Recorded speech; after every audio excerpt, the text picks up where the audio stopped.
તો બીજા એક ખબર આવી રહ્યા છે। જૂનાગઢના વંથલીના લુસાડા ગામે હુમલાની ઘટના ઘટી છે। કોંગ્રેસના કાર્યકર્તા પર હુમલો કરાયો છે અને બોગસ મતદાન રોકવા જતા આ હુમલો કરાયો હોવાની વાત સામે આવી છે।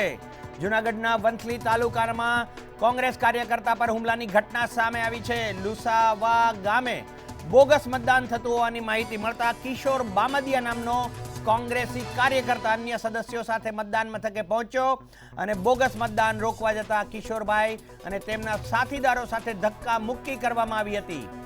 હુમલો કરવામાં આવ્યો હતો। સમગ્ર મામલે વંથલી પોલીસ મથકમાં ફરિયાદ નોંધાવવામાં આવી છે। ઉલ્લેખનીય છે કે 4 દિવસ પહેલા જ રેશમા પટેલ એનસીપીના ઉમેદવાર માણાવદર બેઠકના તેમના પર હિચકારો હુમલો કરવામાં આવ્યો હતો। આજ સવારથી જ વંથલીની આસપાસના માણાવદર સહિતના 7 ગામોમાં બોગસ મતદાનની ફરિયાદો ઉઠતી સામે આવી હતી। લગભગ 11-11:30 વાગ્યાથી આ ફરિયાદો સામે આવી હતી, જે અત્યારે માહિતી મળી છે કે પાછળથી હુમલામાં પરિણમી છે।